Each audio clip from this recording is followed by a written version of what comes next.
Assalamualaikum warahmatullahi wabarakatuh. Saya Friska Putri nomor 14 kelas 6A. Saya ingin bercerita tentang legenda Nyi Roro Kidul, cerita rakyat dari Provinsi Jawa Tengah. Pada zaman kerajaan Pajajaran purba, hiduplah seorang raja bernama Raja Mundingwangi atau dikenal juga Raja Siliwangi ke-6. Ia dikenal sebagai raja yang senang berburu. Di suatu hari, ia tersesat di dalam hutan rimba yang tidak dikenalnya. Setelah semalaman berputar-putar, bertemulah ia dengan putri cantik jelita penguasa hutan itu. Saya bersedia menolong Tuan keluar dari hutan ini asal Tuan mau menikahi saya. Mendengar syarat tersebut, raja pun bersedia menikahinya dan tinggal di dalam kerajaan itu. Setelah tinggal beberapa lama, Raja Mundingwangi merasa sudah waktunya kembali ke kerajaannya. Ia segera menagih janji pada istrinya.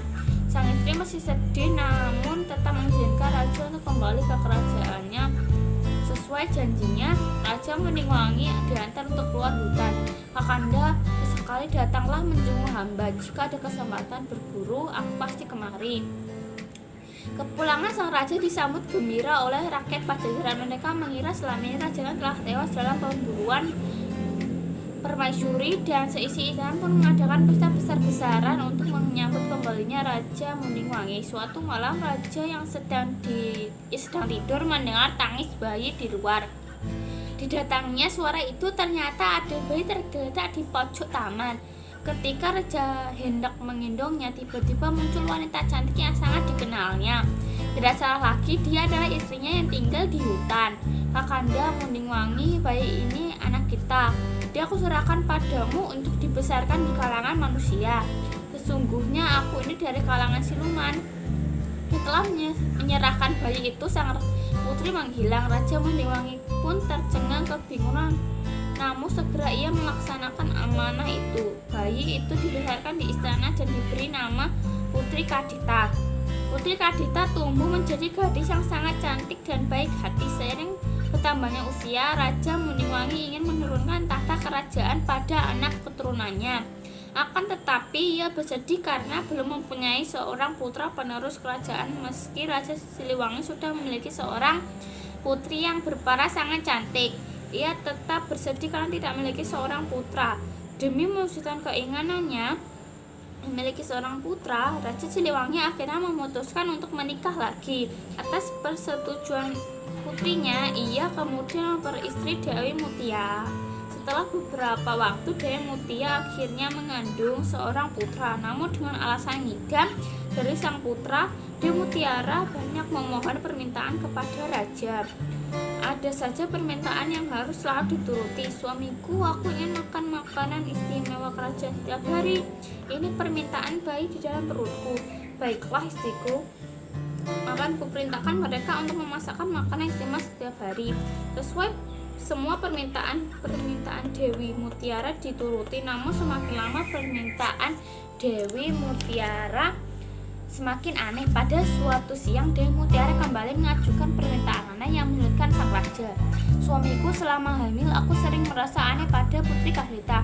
Bolehkah aku meminta satu permintaan lagi? Katakan saja istriku. Aku berharap Putri Kadita tidak berada di istana ini lagi demi kelancaran kehamilan putraku. Raja sangat terkejut mendengar permintaan Dewi Mutiara.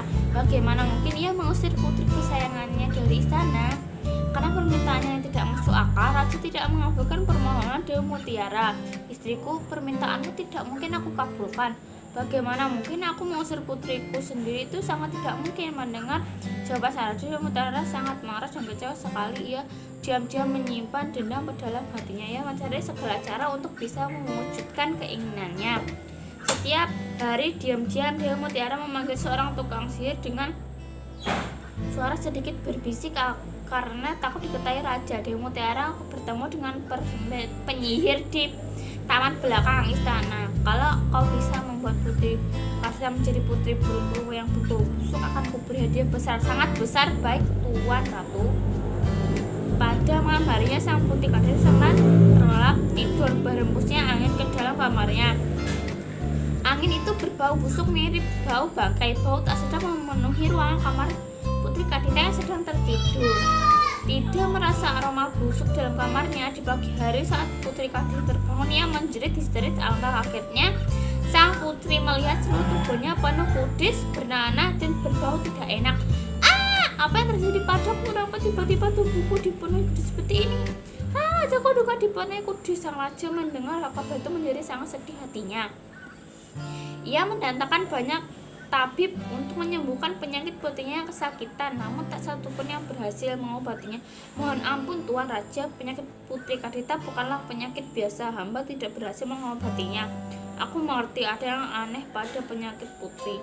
Mudah untuk disembuhkannya.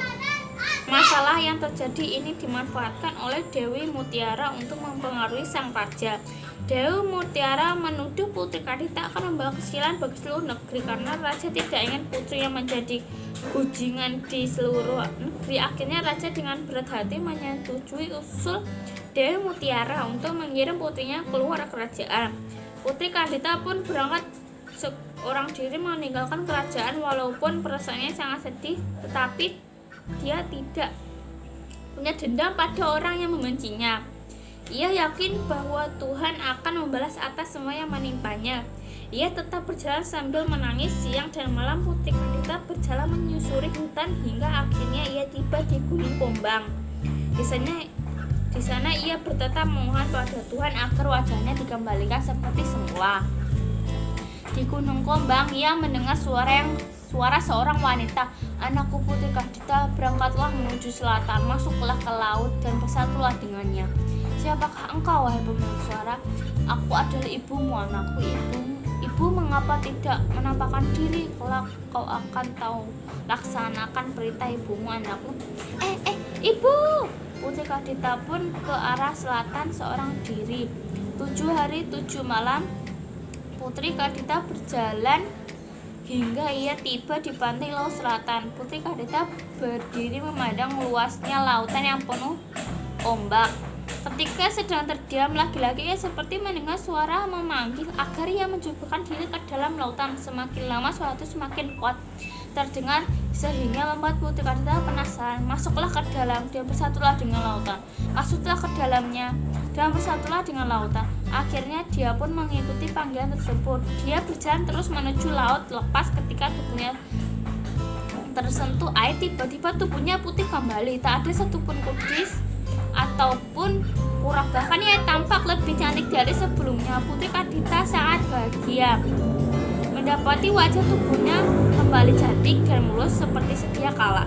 Selain memperoleh kesembuhan dan kesaktian, Putri Kadita memutuskan untuk hidup di laut tersebut.